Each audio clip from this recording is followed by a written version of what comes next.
What's going on, ladies and gentlemen? Sakuda Bro 2 here with a quick overview of Call of Duty Black Ops 3 on the PS4.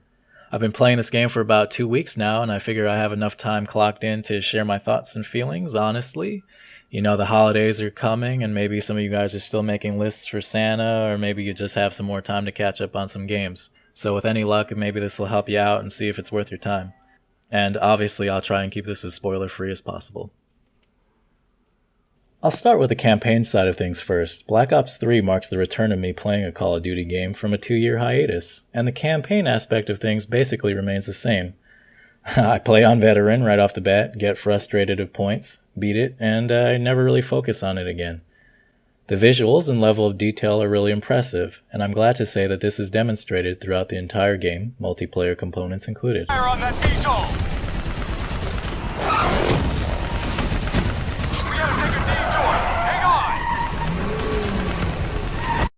I give them high marks in this respect. The game looks and sounds very pretty.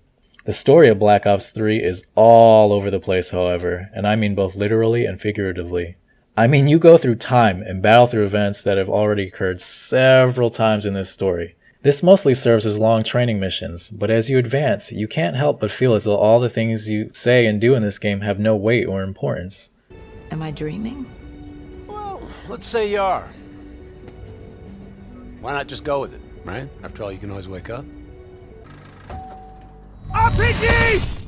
11:30 a.m., December 11th, 2054. Zerk security forces receive an anonymous tip giving them the location of a hideout the terrorists are using. At 7:31 a.m., a terrorist group detonated an explosive device on board this train. The incident sent back our robotics program several years. You're here to stop it. This isn't real. It can't be. What's happening to me? Right now, you're in a medically induced coma being prepped for surgery.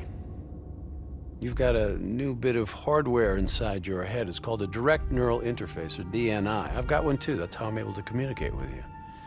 Your DNI is what connects your mind with your new body and the larger world around you. We're connected.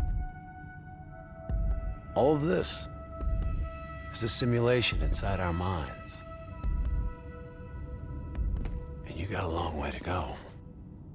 Further on, the game also uses cheap and repeated mechanics, making the whole thing feel rather unimportant, and as though you've done it all before. There's even parts where you are fighting Nazi soldiers in World War II settings. Now, I mean absolutely no disrespect to the people who lived throughout World War II, but my understanding was, specific to Call of Duty games, that people were tired of that era of war, and thus modern and advanced Call of Duty games were created. And sadly, I couldn't understand the point in many missions the campaign offers.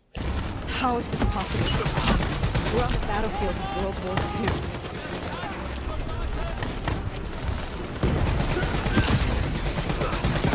This has to be an illusion. If you know it's fake, why do you die so many fucking times in the story? You stupid piece of shit!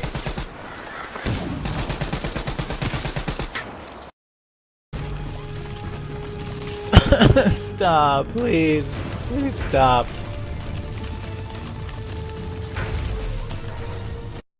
There are also constant visual choices and ideas stolen from movies, other games, and or books. This adds to the overall feeling of the campaign feeling like more of a chore than anything fun. Here are several examples of what I'm talking about. The fuck?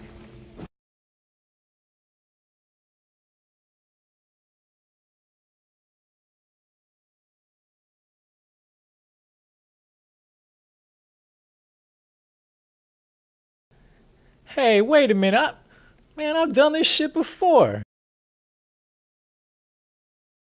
Sadly, this carries throughout multiplayer components of the game as well. Lots of things feel unoriginal or as though you've seen them before.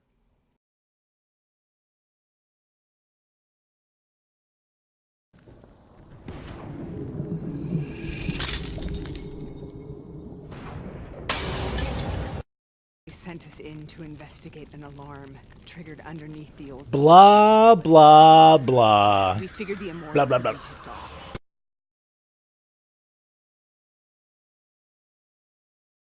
The plus side is you can play with up to 3 friends, online or through a LAN connection, and beat it together. Another plus in beating the campaign is the nightmare mode you unlock upon completion of the campaign. The entire story is then reordered and the voiceover work is edited to incorporate a zombie apocalypse. Players must then battle robots, soldiers, and tons of zombies. It's an actually much more enjoyable experience than the initial campaign it borrows from. If that wasn't enough zombie goodness, Black Ops 3 has a whole other zombie category where teams of 4 players work together to battle hordes of hellish creatures in a motif reminiscent of Bioshock. I haven't played this part of Black Ops 3 so much, being I feel mic work and cooperation are imperative, and I haven't had much luck with random online matches. If anyone wants to add me and has a PS4, my PSN is BROTSUKUDA. The majority of my gameplay has been in competitive game matches, and BLOPS 3 scratches that old itch. The detail and customization elements are heavy in this game, and I enjoy it greatly. Each character and their 2 unique abilities also has an element of diversity, and keeps you on your toes. I still seem to suffer from lag issues and the inability to vote people who clearly shouldn't be playing in the same match. And map cycling is extremely limited in this game. I don't understand why lobbies aren't better at this point. It's strange.